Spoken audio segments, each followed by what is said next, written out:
Assalamualaikum warahmatullahi wabarakatuh. Seizin memperkenalkan diri, nama saya Hardini Ariningrum, SEMAK, tempat tanggal lahir Purba Sakti, Kota Bumi, Lampung Utara, 1 November 1979. NIDN 0201117903. Pendidikan terakhir saya S2 Akuntansi, dosen aktif saya di Fakultas Ekonomi Universitas Malayati, Prodi Akuntansi.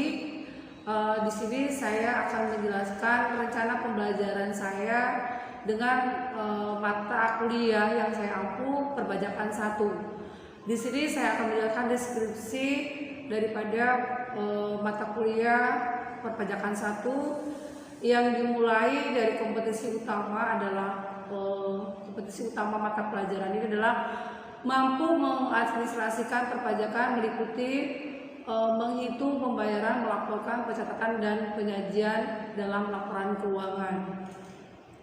Di mana kompetisi mata pelajaran dapat dijelaskan secara konsep dasar maupun membuat laporan perpajakan, menghitung dan membuat laporan pertambahan nilai dan sampai dengan perpajakan penjualan barang mewah.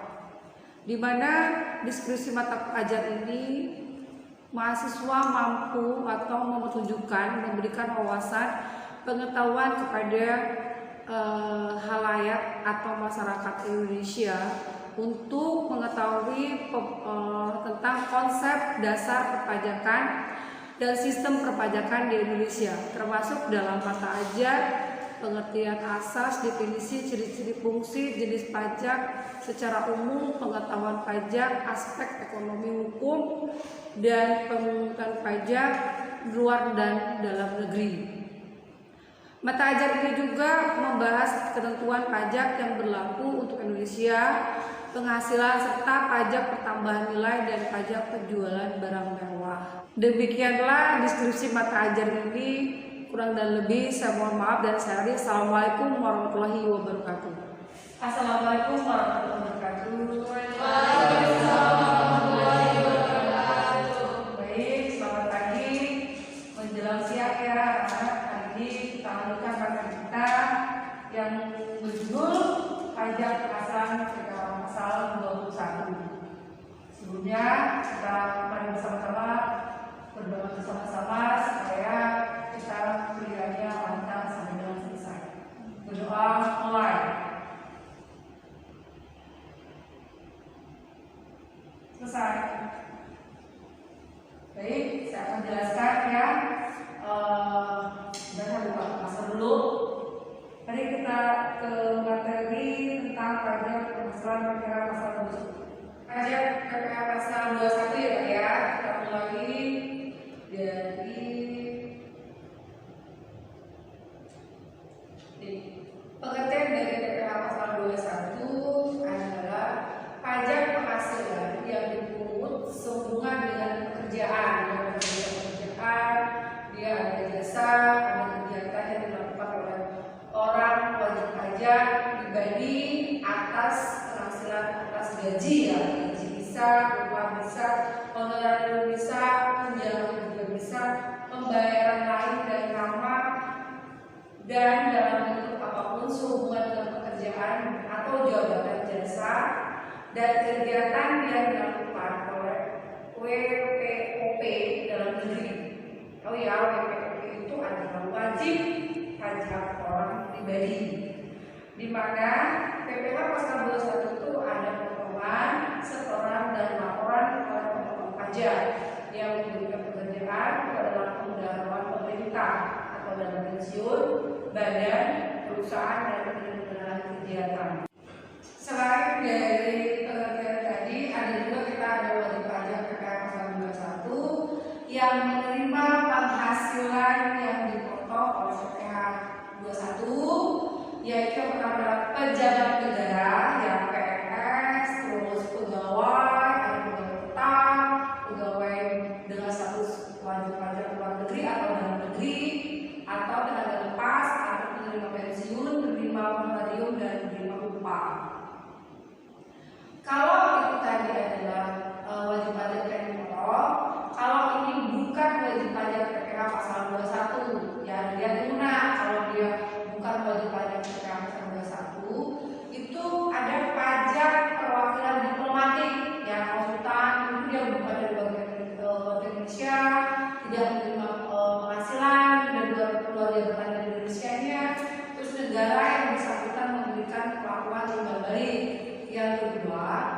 pejabat perwakilan organisasi internasional atau warga Indonesia tidak menjalankan usaha atau melakukan kegiatan pekerjaan lain untuk memperoleh penghasilan Indonesia. Selanjutnya ada subjek pajak PPh pasal 21, di mana ada pegawai yang berupa PNS, ada pegawai tetap, pegawai lepas yang memperoleh penghasilan dari pekerjaan secara berkala. Selanjutnya menerima pensiun. Nah, di sini juga ada pensiun ya, nah. Terus ada penerimaan honorarium, ada penerima upah sama orang pribadi yang memperoleh penghasilan sehubungan dengan pekerjaan, jasa atau kegiatan dari pemotongan pajak. Ada pengecualian, kalau pengecualian itu berarti dia bukan subjek pajak ya, dia kecuali. Di sini ada pejabat perwakilan diplomat atau konsultan atau pejabat lain dari negara asing dan orang-orang yang diperuntukkan kepada mereka yang bertempat tinggal sama dengan mereka bisa bukan warga Indonesia serta tidak menerima memperoleh penghasilan lain di luar jabatan. Terus ada lagi jabatan perwakilan organisasi internasional, di mana syarat bukan warga Indonesia, tidak menjalankan usaha kegiatan lain untuk memperoleh penghasilan Indonesia. Subjek pajak, ada pengecualian pajak, terus ada hak dan kewajiban subjek pajak kena. Yang pertama adalah pada saat memulai pekerjaan atau mulai pensiun untuk mendapatkan pengurangan atau PTKP ya, penerimaan penghasilan harus menyerahkan surat pernyataan kepada pemotong pajak sebagaimana yang dimaksudkan dalam PPh pasal 21 yang menyatakan jumlah nambungan keluarga ada permulaan tahun kawin atau pada permulaan menjadi subjek pajak dalam negeri. Yang pertama ya. Yang kedua, jumlah PPh pasal 21 yang dipotong merupakan kredit pajak dari penerima penghasilan yang dikenakan pemotongan atau untuk tahun pajak yang disangkutan kecuali PPh yang bersifat final. Selanjutnya, apabila wajib pajak menerima penghasilan dari pemberian kerja yang dikecualikan sebagai pemotong pajak, maka wajib pajak tersebut harus menghitung, menyetorkan, melaporkan sendiri dalam SPT atas penghasilan pajak tersebut. Kalau tadi sudah subjek pajak, sekarang kita masuk ke objek pajak PPh pasal 21, di mana ada di sini penghasilan yang diterima atau diperoleh ya, pegawai atau penerima pensiun secara teratur berupa gaji, uang pensiun bulanan, upah, honorarium, tunjangan. Terus yang kedua adalah penghasilan yang diterima atau diperoleh pegawai penerima pensiun secara tidak teratur berupa jasa, produksi, paten dan THR atau gratifikasi atau bonus. Ya, terus yang terakhir adalah upah harian, upah borongan, upah satuan, upah borongan yang diterima tenaga kerja dan lepas. Tadi udah objek pajak, sekarang pengecualiannya ya. Pengecualian itu berarti bukan dari objek pajak PPh pasal 21. Di sini ada pembayaran asuransi. Asuransi dari perusahaan ya, asuransi perusahaan kesehatan, asuransi jiwa, asuransi guna. Terus ada lagi penerimaan dalam bentuk natural. Nih ya. Dia pengecualian, ada penghasilan yang dipotong PPh pasal 21 termasuk penerimaan dalam bentuk natural, kenikmatan yang diberikan oleh bukan wajib pajak yang dikenakan PPh final. Ini poin 2 ya. Terus yang berikutnya adalah iuran pensiun dan iuran jaminan hari tua yang dibayarkan oleh pemberi pajak. Jadi 3 pengecualian itu ya. Pengecualian itu ada 3. Ada selanjutnya yang keempat, penerimaan dalam bentuk natural atau kenikmatan yang diberikan oleh pemerintah. Terus berikutnya itu adalah kenikmatan berupa pajak yang ditanggung pemerintah. Yang keenam, oleh zakat yang diterima oleh orang pajak yang berhak dari badan atau lembaga zakat meninggal. Jadi dia nggak dikenakan pajak PPh pasal 21 ya. Karena kan pengecualian tadi. Kalau pengecualian berarti bukan dari pajak penghasilan. Baik, kita mulai ya masuk dalam penghitungan PPh pasal 21. Saya anggap tadi sudah sudah saya jelaskan ya, ada objek pajaknya, ada subjek pajaknya, ada pengecualian, ada dan lain-lainnya. Kalian lihat di buku kalian masing-masing ya.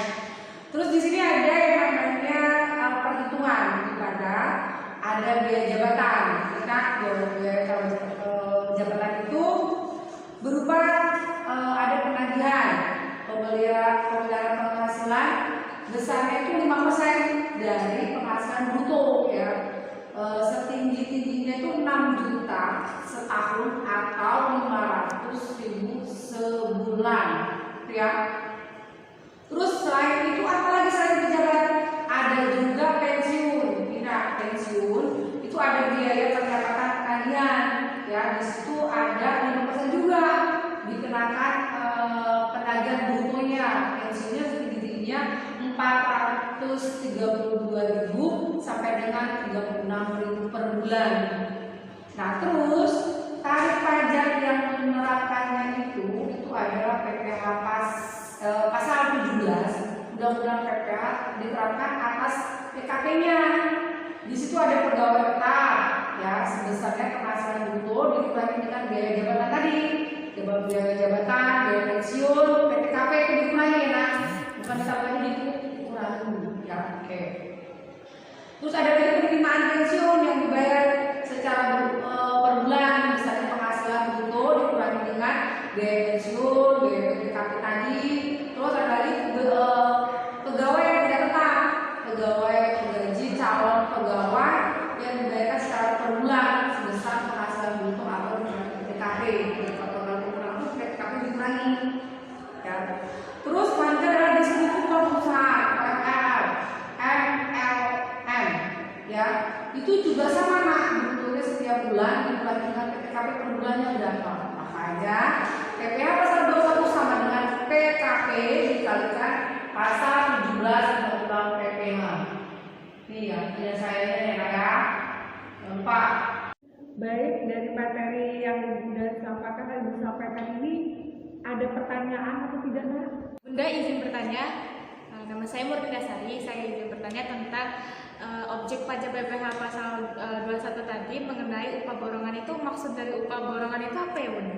Saya akan menjawab ya.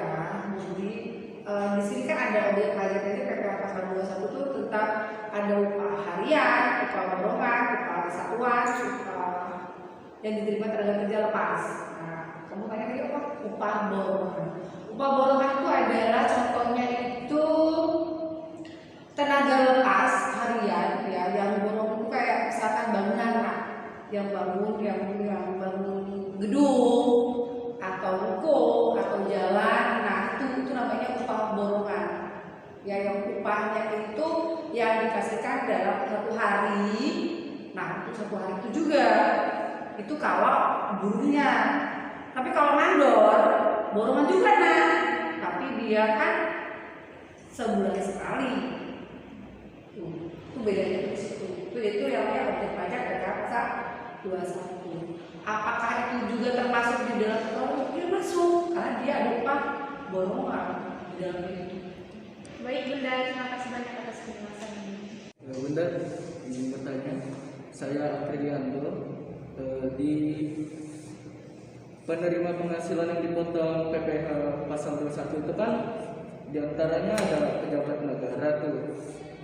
Pertanyaan saya, apakah selain pejabat negara itu mendapatkan potongan gitu Bunda atas PPh pasal 21 itu?